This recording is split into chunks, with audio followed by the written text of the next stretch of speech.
4 జిల్లాల తలరాతలు మార్చే ప్రాజెక్టు వెలిగొండ అని సీఎం చంద్రబాబు అన్నారు. ఇవాళ వెలిగొండ ప్రాజెక్టు నిర్వాసితులు రైతులతో సీఎం సమావేశమయ్యారు. నీళ్లు లేక చాలా మంది ఫ్లోరైడ్ వాటర్ తాగుతున్నారని, కృష్ణా నదీ జలాలు ఈ ప్రాంతానికి వస్తాయని ఎవరు ఆలోచన చేసి ఉండరని అన్నారు. రాయలసీమ మార్కాపురం ప్రాంతానికి కృష్ణా జలాలు తీసుకురావాలని ఎన్టీఆర్ ఆలోచనని గుర్తు చేశారు.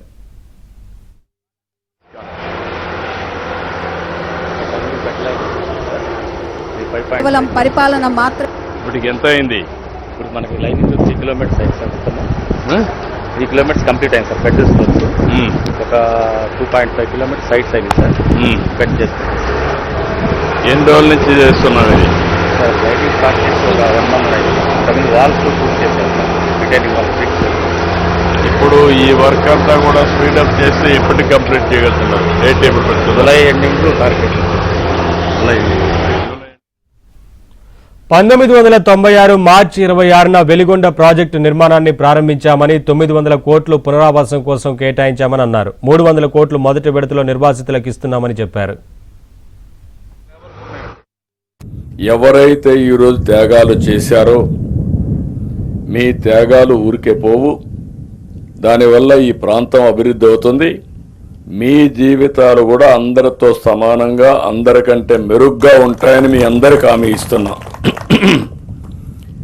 అందుకని ఈరోజు మాత్రం 2351 మంది నిర్వాసితుల కుటుంబాలకు 300 కోట్ల రూపాయలు జమ చేస్తున్నాం.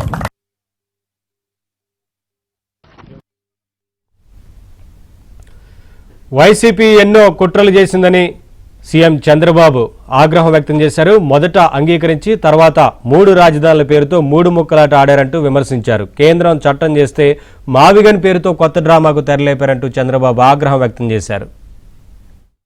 రాజధాని లేదు. రాజధాని లేకుండా అవస్థపడితే 29,000 మంది రైతులు 33,000 ఎకరాలు భూమి వాలంటరీగా స్వచ్ఛందంగా ముందుకొచ్చి ల్యాండ్ పోలింగ్ లో ఇచ్చారు. నేను ఒక్క పైసా వాళ్ళకి ఇవ్వలేదు. నేను ఇచ్చింది యాన్యుటీ ఇచ్చా. సంవత్సరానికి ఇంత డబ్బులు ఇస్తా, తిరిగి డెవలప్ చేసి కొత్త భూమి నీకు ఇస్తా.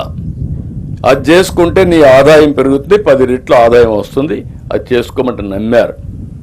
నమ్మి ఇస్తే 5 ఏళ్ళు ముందు అమరావతి మేలైన నగరం, నేను కూడా సపోర్ట్ చేస్తా అన్నాడు. అధికారంలో రానంత వరకు మేము చేస్తామంటే అడ్డుపడ్డాడు. ఎప్పుడైతే మనం చేసిన తర్వాత వాళ్ళు వస్తానే అమరావతి కాదు 3 రాజధానులను 3 ముక్కలు ఆటాడి రాజధాని లేకుండా చేశాడు. ఇప్పుడు కేంద్రంలో చట్టంలో పెట్టి రాజధాని చేస్తే దీన్ని నేను ఒప్పుకోను, నేను వ్యావిగాని అంటాడు.